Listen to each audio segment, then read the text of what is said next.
Olá, eu sou a atriz Aldine Miller, estreamos o canal Maiara mais Aldine 60 mais no YouTube e também estou na TV Relacionamento.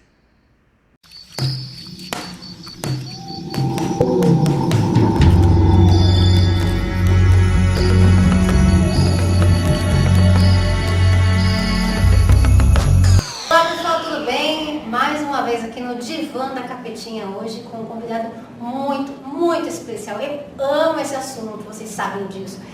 Eu adoro esse assunto de avistamentos, OVNIs, e hoje eu consegui trazer o Edson Boaventura Júnior, que é ufólogo, um ufólogo super respeitado, escritor e também apresentador. E Edson, eu trouxe em sua homenagem a minha bolsa que viaja comigo. É mesmo, é um ET, né? É um ET, dizem um ETzinho, que é o tipo alfa esse aí, né? Que é o Grey, né? O famoso Grey, cinzento. O Grey. Uhum.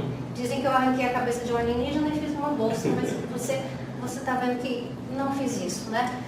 Edson, eu já fiz um avistamento, eu acredito. Aí eu gostaria de confirmar com você se foi realmente algo extraterrestre mesmo, que foi em São Tomé das Letras. O que você viu em São Tomé? Eu vi como se fosse uma estrela viajando de uma estrela parada a outra estrela parada. E essa que parecia uma estrela, ela tinha uma continuidade, era prateada e numa velocidade que a olho nu era muito rápido. Isso depois da 1 da manhã. Depois da 1. Com o céu extremamente Assim, limpo. a gente já pode descartar satélites, né? Porque satélites, geralmente, eles aparecem num horário mais cedo, porque o satélite não tem luz própria, ele reflete a luz solar. Então, já não seria um satélite. Poderia ser alguma outra coisa, né? Como que é? Ou um OVNI, ou alguma estrela cadente. Você chegou a ver ela desaparecer? Não é Como que ela cadente. desapareceu? Porque eu sou uma pessoa que observo demais o céu, demais, e já vi muitas estrelas cadentes. Ela é contínua, não tem como. Ela foi de uma estrela a outra. Ah, ela só se locomoveu. Ela se locomoveu E apagou. e depois sumiu. Entende? Provavelmente apagou a luz. E eu ali. não estava sozinha. Então aí poderia ser um OVNI. E já que você está numa região de alta incidência ufológica, que é o sul de Minas Gerais, né? Sim. Nós temos inúmeros casos que ocorreram ali, né? Em Aiuruoca, Caxambu, Ipendi, São Tomé das Letras, Varginha, né? Que é o caso do ET brasileiro, né? Que ficou conhecido mundialmente. E São Tomé das Letras, ela já é bem conhecida, porque lá havia um pesquisador chamado Tatá, que é o oriental Luiz Noronha. Ele já faleceu e ele gostava muito de pinturas rupestres, da história da região, e acabou esbarrando também em vários casos ufológicos que ocorriam ali. Principalmente, os mais antigos, eles denominavam esses fenômenos de Mãe do Ouro, ou seja, um termo folclórico, mas são bolas, né, de luz, bolas de fogo, que vez ou outra aparecem nas montanhas ali, próximo a cavernas, né, grutas, grotões também, e já foi visto por muitos ali entrando e saindo de dentro desses locais aí. E até hoje a gente tem relatos, tem amigos lá também na cidade, amiga também, mando um abraço aí para minha amiga Olá, Hã? Kelly. Não, lá de São Tomé das Letras, a Kátia Gaia, que ela tem uma lojinha lá também, e ela levou a gente lá na última vez numa espécie de vigília, né, onde tinha várias pessoas que afirmavam que tinham visto esse fenômeno. E você costuma fazer esses avistamentos? Olha, o primeiro avistamento que eu tive, que foi o que me levou para a ufologia, foi em 1981, na cidade do Guarujá, no litoral de São Paulo. Eu vi um objeto gigantesco, né, que hoje a gente interpreta como sendo uma nave-mãe, soltando 16 objetos menores por baixo deles. Eu estava junto com a minha mãe, com meu irmão, vários vizinhos também observaram esse fenômeno, e a partir daí eu comecei a investigar esse fenômeno lá na região, no litoral paulista. Esse caso foi em 81. Em 85 eu fundei um grupo para investigar mais casos, E como a gente utiliza a metodologia científica, a gente começou a descobrir que tinha pessoas que viram aqui, acolá, pouso de nave, explosão de nave. E aí a gente resolveu fazer vigílias em alguns locais que apareciam mais esse fenômeno. Por exemplo, Peruíbe, Ilhabela, né, lá, inicialmente no litoral paulista. E depois no Vale do Ribeira, por exemplo, na cidade de Poranga, onde tem o PETAR, Parque Estadual e Turístico do Alto Ribeira. Depois fui expandindo para outras partes do país e depois outros países, né? A gente já visitou aí uns 20 países. E nessas vigílias, às vezes a gente tinha a oportunidade de ver, de filmar e de fotografar este fenômeno. Geralmente, quando você faz a vigília, é durante a noite. Então, a gente vai ver o quê? Fenômenos, geralmente luminosos, no fundo escuro do céu. Então, isso chama bastante atenção, dependendo da característica. É mais fácil. Porque descarta possibilidades? É porque um objeto luminoso no fundo escuro do céu, ele chama mais atenção do que um objeto, por exemplo, metálico durante o dia. Você tem já a luz do sol, né? Então dificilmente o pessoal percebe algum artefato desse. Não que não perceba, mas é menos comum o avistamento desses objetos durante o dia. E mesmo porque hoje em dia, você sabe, né? Todo mundo anda olhando para o celular, ninguém olha mais para cima, né? Mas teve 2 ocasiões em que eu consegui fotografar durante o dia. Uma foi em São Bernardo, quando eu trabalhava no Banco do Brasil. Eu estava voltando do almoço, senti um brilho assim do lado do olho. Aí você olha, imediatamente vi aquele objeto discoide, né, em forma de disco mesmo, sem janela, sem nenhuma protuberância, uma bacia, um disco de alumínio, né, refletindo a luz do sol. Isso era por volta da 1h18 da tarde, estava voltando do almoço, no dia 2 de setembro de 2016. Quando eu vi esse objeto, imediatamente eu puxei do bolso um celular que eu tinha, um iPhone 5S, que era um celular que eu usava para coisas particulares e também de uso corporativo do banco.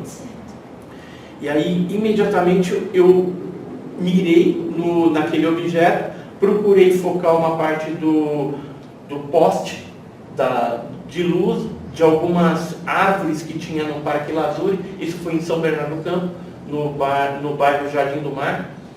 E aí eu tirei a primeira foto. Quando eu pensei em puxar o zoom no iPhone, não deu tempo. O objeto ele voltou um pouco, fez um L e subiu numa velocidade incrível. E aí eu não consegui nem tirar a segunda foto. Eu tenho essa fotografia aqui, inclusive numa ampliação do objeto. Aí dá para a gente ter uma noção disso que eu estou te falando. Essa foi um dos registros de dia que eu obtive, né? E que é bem nítido, né? Vamos deixar disponíveis, né? Uma outra oportunidade, 2 anos depois eu consegui fotografar esse na Ilha de Páscoa. E quais são as diferenças de, por exemplo, esses assim arredondados, outros cilíndricos?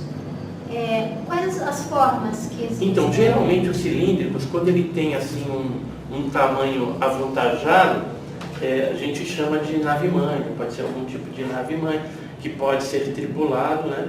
Geralmente é tripulado, mas quando você tem objetos arredondados, pequenos, às vezes eles são sondas teleguiadas que não tem tripulante dentro. Os formatos assim mais comuns é o disco, ovalado e arredondado, embora a gente tenha registro de cruzes, de objetos charutoides, né? E objetos triangulares também, vez ou outra, aparecem também na casuística ufológica. E dizem que às vezes eles estão ocultos atrás de nuvens, isso confere? Às vezes sim, né? Tanto é que algumas pessoas às vezes veem uma nuvem meio diferente, parecendo um formato de disco. Pode ser que algum objeto tenha se escondido e talvez ali a nuvem se tornou naquele formato, ou não, porque a gente tem também um fenômeno natural de nuvem lenticular, né? Lenticular de lentilha, porque ela, de acordo com os ventos, ela acaba se tornando um formato assim bem parecido com um OVNI, mas na verdade é uma nuvem. Seria um fenômeno atmosférico, né? E por que você acredita que eles escolhem certas regiões? Então, como a gente está falando do sul de Minas, né, eu acredito que lá seja por conta da quantidade de minério, né, que tem na região, gemas também, pedras preciosas. E a gente já percebeu também onde tem areia monazítica, é um local onde já foi visto esses objetos coletando alguma coisa, ou que tem cristais, por exemplo, na Chapada dos Veadeiros, em Goiás, se anda lá e é cristal para tudo quanto é lado, né, no chão. Então, essas áreas, por algum motivo, chamam a atenção, mas é apenas uma conjectura, porque a gente não tem assim a certeza absoluta de que seja isso que chama a atenção. Sim. O que a gente percebe é que esses seres estão vindo aqui e estão abduzindo pessoas, estão sequestrando algumas pessoas, e essas abduções elas podem ocorrer tanto na zona rural como na cidade. Hoje, inclusive, a gente não chama mais de abdução, a gente está chamando de visita de dormitório, porque esses sequestros, essas experiências genéticas que eles estão fazendo com seres humanos, se processam geralmente à noite ou de madrugada, enquanto a pessoa está dentro da casa dela, dormindo, ou dentro do apartamento. A pessoa pode confundir com um sonho? Poder pode, mas o que acontece? Quando ocorre um fato de visita de dormitório ou abdução verídica, ela volta geralmente com traumas e com marcas, às vezes, no corpo, com alguns dispositivos que a gente chama de microsistema, implantado dentro do corpo, pode estar no braço, né, na mão, na perna, aqui na base do cérebro, geralmente é enfiado pelo nariz. Quer ver? Eu vou te mostrar uma...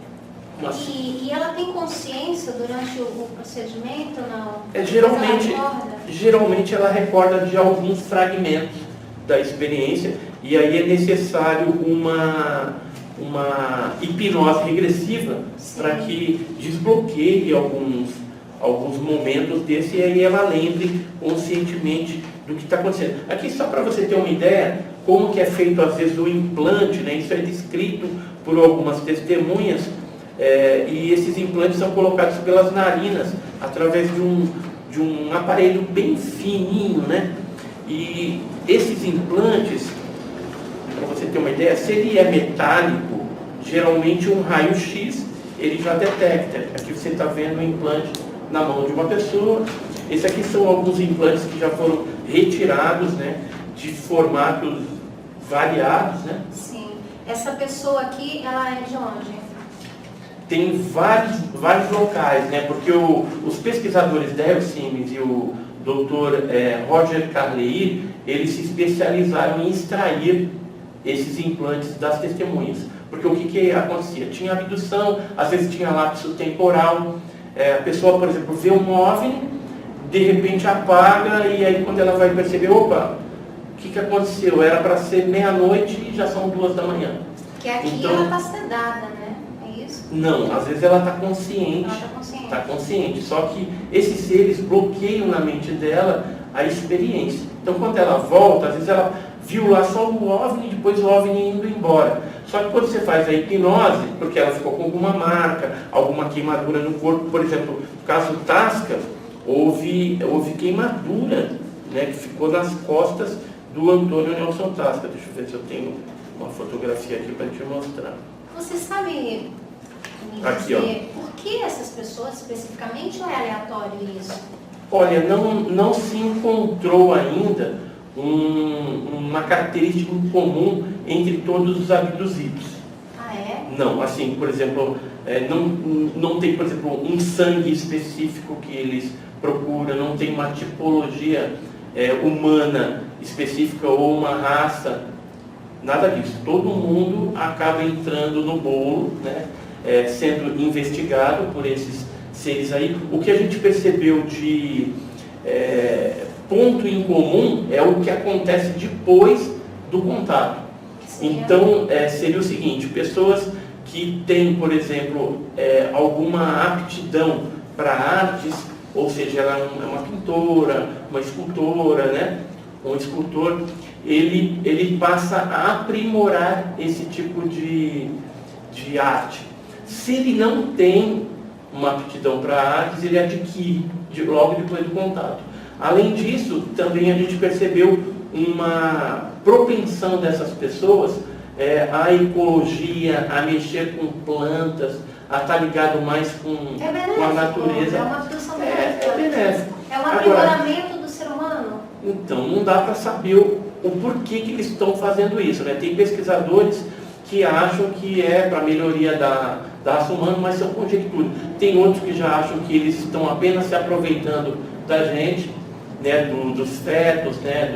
Do nosso material genético para fazer, de repente, híbridos ou até fazer alguma coisa para possibilitar no futuro eles ficarem no planeta e exterminar a raça humana. Então, há tanto o viés positivo como o negativo. E se eles nos criaram?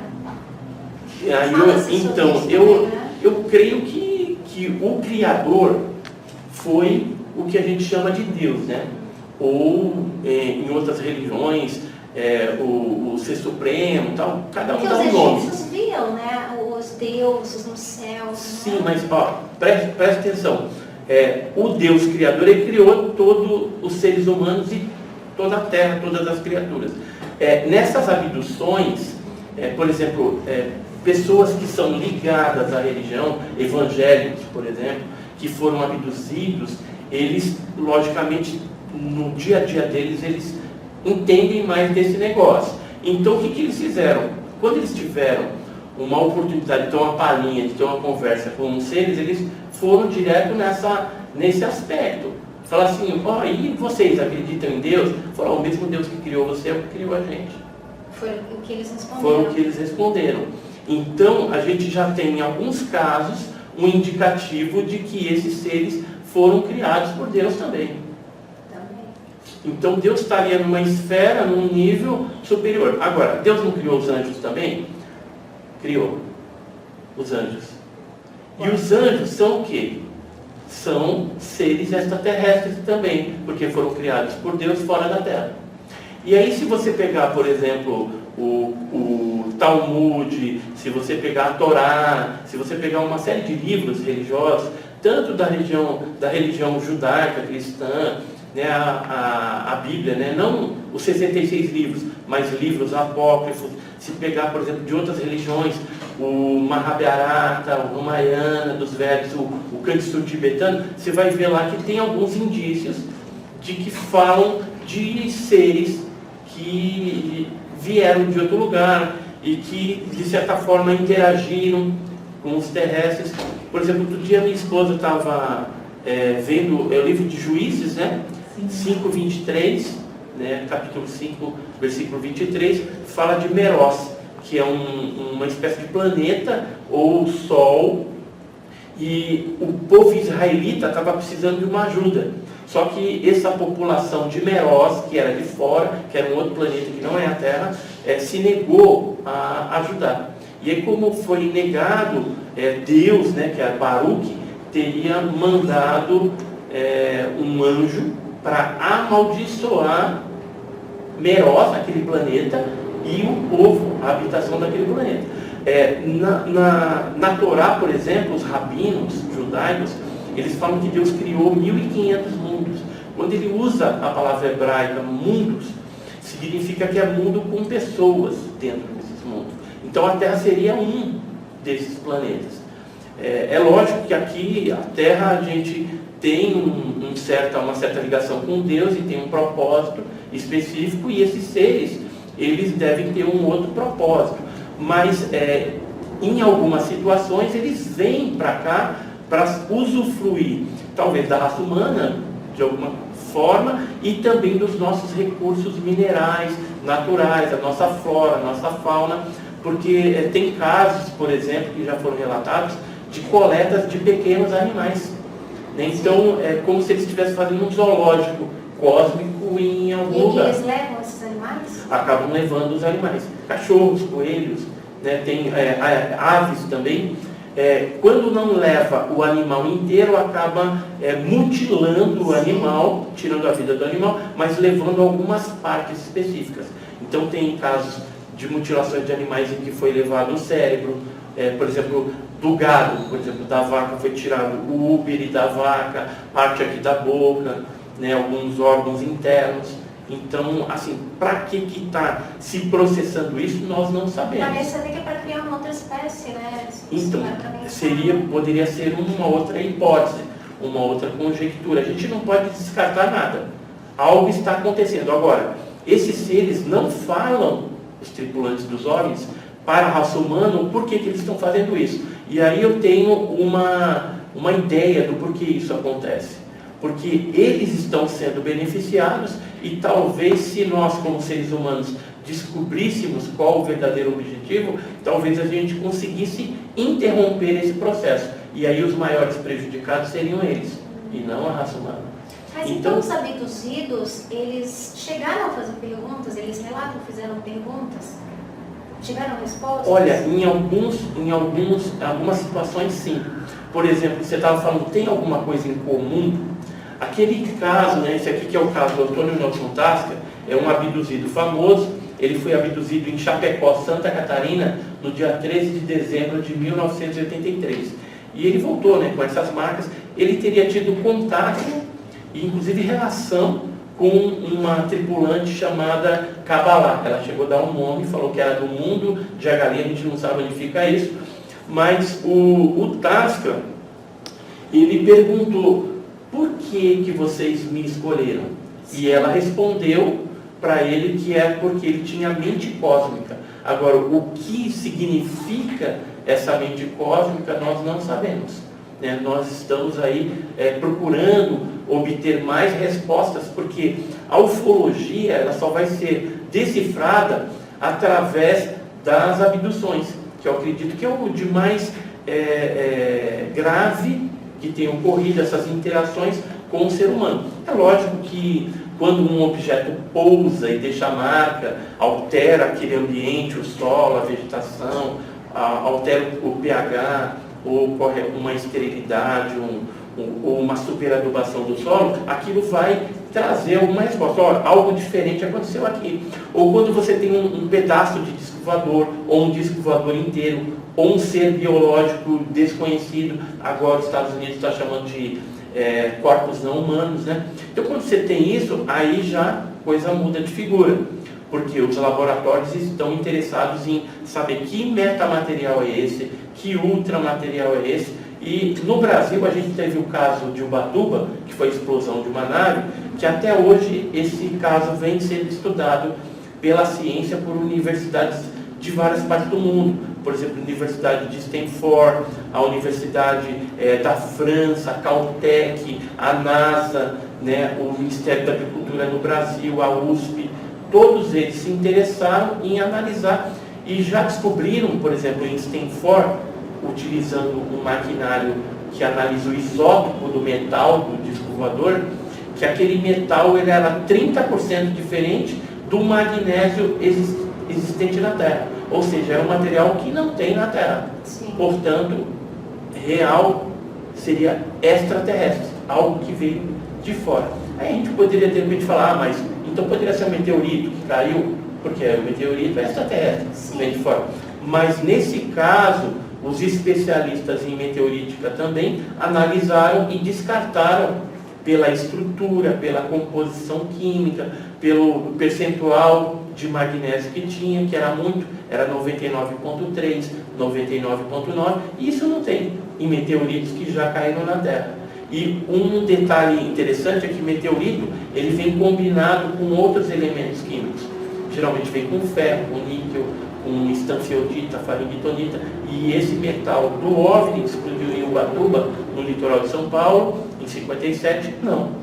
É diferente, é algo estranho. Então, os metamateriais, ultramateriais, eles podem trazer algumas respostas interessantes.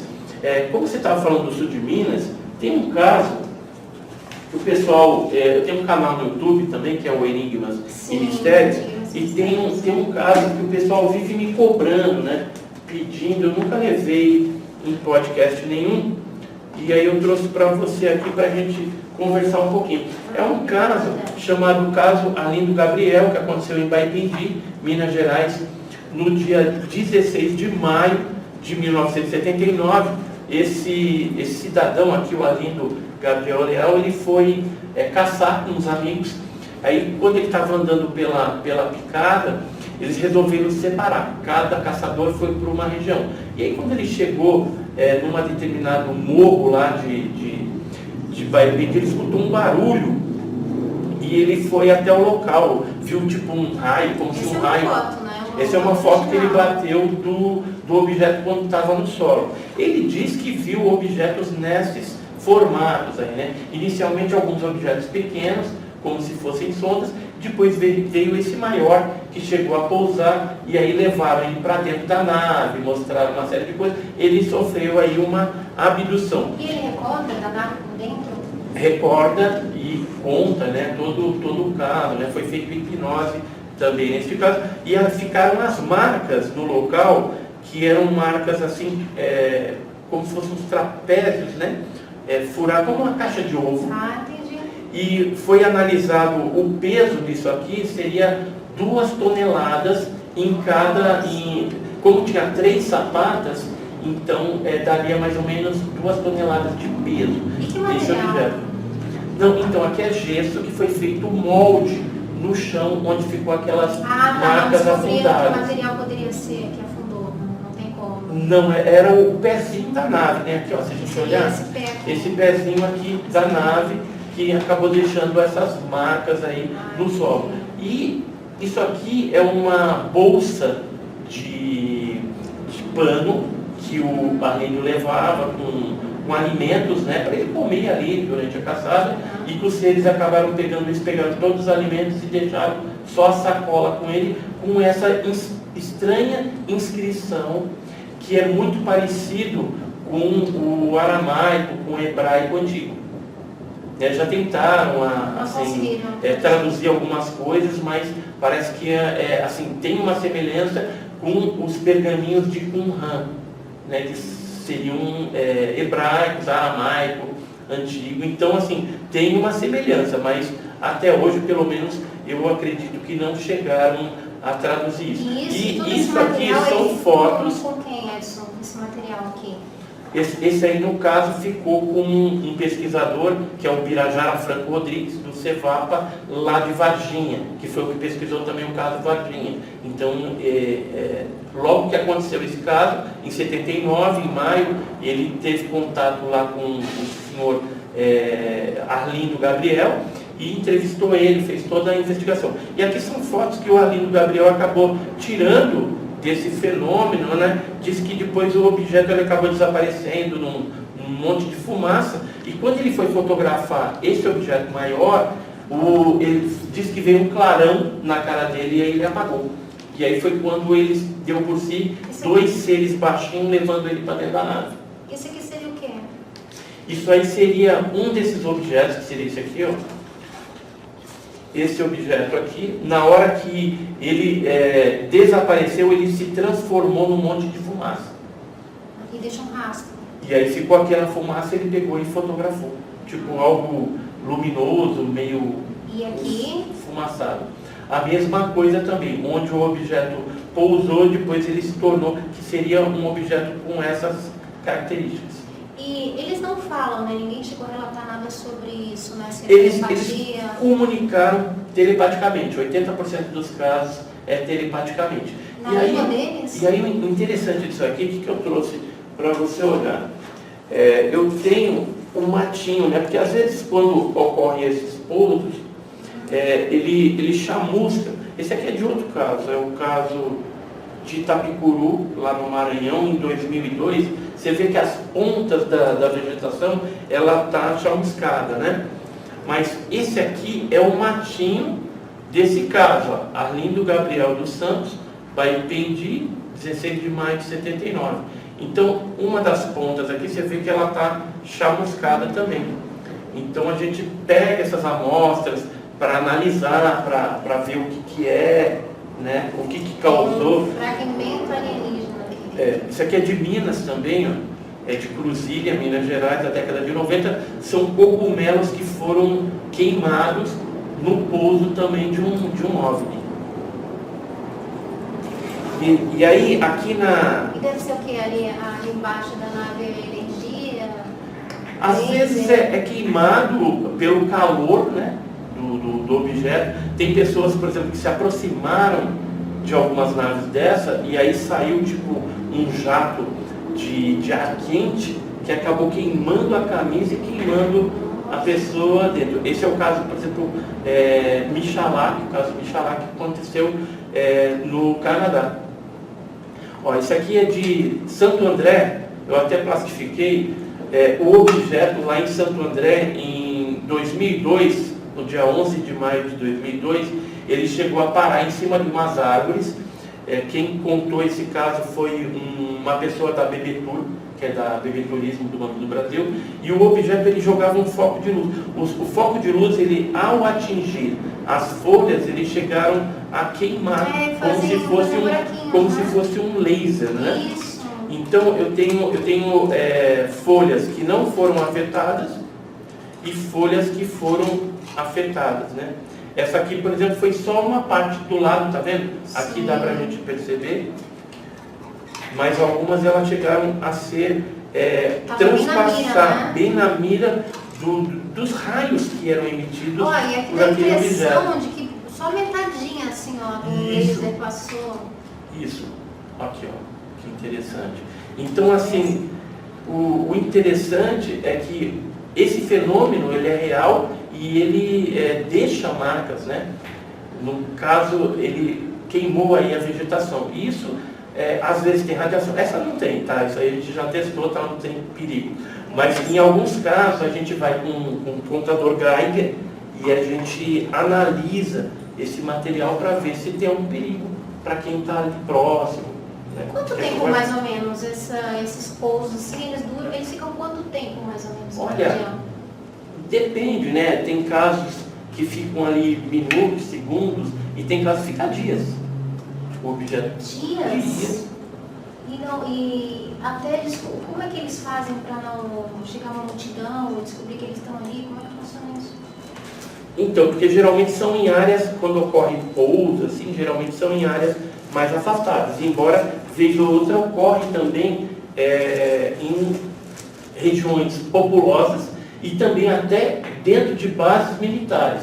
Por exemplo, isso aqui foi um pouso de um objeto num charco que tinha dentro da Escola de Especialistas da Aeronáutica, ocorreu em dezembro de 96, em Guaratinguetá, São Paulo, e aí ficou essa marca, né? Aqui, por exemplo, 2019, em Itapiúna, no Ceará. Tem muitos casos no Brasil, tem muitos. Olha, esse aqui em São Vicente, na Ilha do Major, ficou a marca também. E esse da marca de São Vicente, ela ficou marcas do trem de aterrissagem, só que não era igual aquele do Arlindo Gabriel. Elas eram quadradas assim, ó. Os pezinhos já eram meio quadrados e tinham umas partes meia onduladas. Esse foi um caso que aconteceu no litoral que nós investigamos também de pouso, né? Então, aqui o pescador, esse aqui inclusive faleceu faz pouco tempo, que é o Fernando Bezerra, ele no local, né, contando. Esse caso foi interessante porque, além dos pescadores, o Fernando Bezerra e o Wilson de Oliveira, que viram esse pouso, né, houve uma outra testemunha que fez um desenho para nós, que ela viu alguns minutos antes dos pescadores virem numa escola próximo ali a São Vicente, só que ele viu cedo. Os pescadores só viram a nave pousando. E aqui é o desenho, né, que o Márcio dos Santos fez. Isso aqui aconteceu no dia 1 de outubro de 1995. E no Brasil, geralmente, eles veem, são esses os pequenos ou já viram os maiores aqui?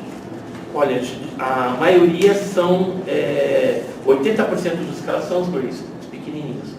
15% é parecido com o ser humano e 5% são os bizarros. E a fisiologia deles é semelhante?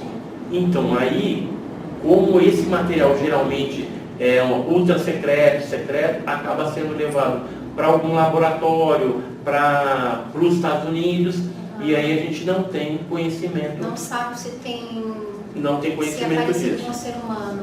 Assim, no caso de Varginha, eu posso te dar um indicativo. Vou falar já, mas só para você ter uma ideia. Aqui foi o desenho que os pescadores fizeram da nave. Olha lá, com os pezinhos, 4 pezinhos, ficaram Isso aqui 4 seria mais. o quê? Seria um barco em relação ao objeto. Eles iram no E ficou mar. o objeto ficou em cima da embarcação e causou a parada do funcionamento do barco. Eles ficaram tão assustados. O Fernando Bezerra ficava tentando dar a chave na ignição para ir embora, e o Wilson de Oliveira se jogou embaixo das redes, tipo no porãozinho do barco, para se esconder. Só saiu de lá. Você leva o barco junto? Não, aí o objeto ele foi saindo, aí uns 10 metros ele chegou a pousar, que foi na Ilha do Major. Agora veja que o desenho dos pescadores é parecido com o que o Márcio fez. Muito mesmo. Então era o mesmo tipo de nave. Né? E esse caso ele aconteceu alguns minutos depois. Esse foi 22h10 e o caso dos pescadores foi logo depois que aconteceu. Até esse dourado que eles não conversaram entre eles. Agora deixa eu te responder com relação à biologia, né, desses seres. O caso de Varginha, por exemplo, que é um dos nossos clássicos brasileiros, né, na verdade seria até um arquivo X brasileiro, é sabedor, né, as pessoas que acompanham o caso sabem que a criatura foi levada para a Unicamp, né, que fica em Campinas. Não, atualmente não. Está nos Estados Unidos.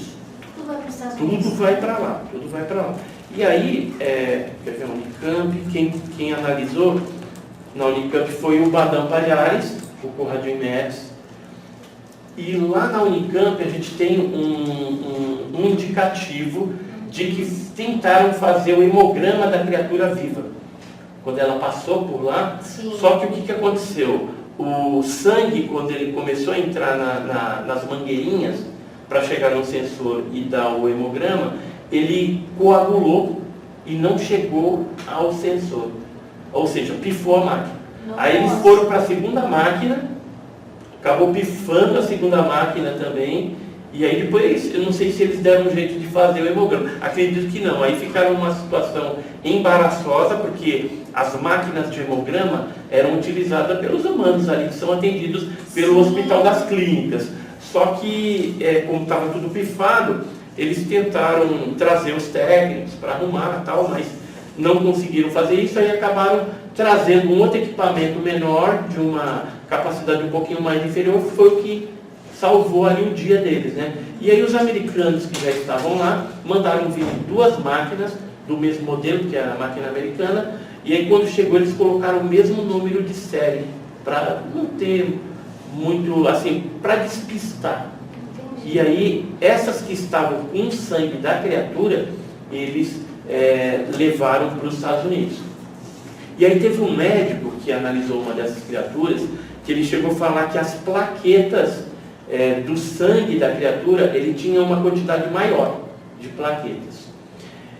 Eu tive conversando com alguns médicos, até para entender isso daí, e me falaram o seguinte, que se realmente tem uma quantidade maior de plaquetas, pode ser que exista uma coagulação mais rápida, realmente. Então faz sentido até essa história que aconteceu, cicatriza rápido. Teve um outro médico, que teve o Dr. Roger Carleir, ele esteve aqui no Brasil para investigar esse caso, e ele chegou a escrever um livro sobre o caso do ET de Varginha, que é o UFO Crash no Brasil, né?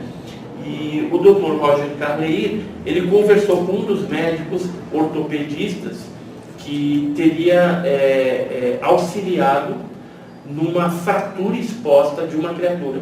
Aí eu tenho que te contar o contexto da história, como é que foi isso. Por favor. Algumas criaturas foram capturadas pelo Corpo de Bombeiros na manhã do dia 20 de janeiro. Mais ou menos quantas? O bombeiro capturou Uma. com rede, colocou numa caixa e tal, depois o exército levou. Mais tarde, não, era uma criatura um pouco, a gente fala que seria do tipo gama, porque ela corresponde a uns 5% dos casos. Então é um ser um pouco diferenciado, né? Ele era marrom, 1,60m, 1,65m, com o olho vermelho estufado, tinha 3 dedos nas mãos, 2 dedos nos pés, né? Então, magrinho, cabeça grande e 3 protuberâncias na cabeça. E essa criatura, então, ela foi capturada pelo bombeiro, depois 2 criaturas, uma viva e uma morta, pelo Exército, que é a ESA, Escola de Sargento das Armas em Três Corações. E mais à noitinha, depois que as meninas viram lá no terreno baldio e tal, houve uma operação da Polícia Militar, da P2, que é a inteligência da Polícia Militar. Tinha uma viatura descaracterizada, onde a bordo dela estava o Eric Lopes e o Marco Elixerese. E aí eles começaram a andar no Jardim André, que é onde tinha aparecido essas criaturas, onde as meninas viram ali e tal.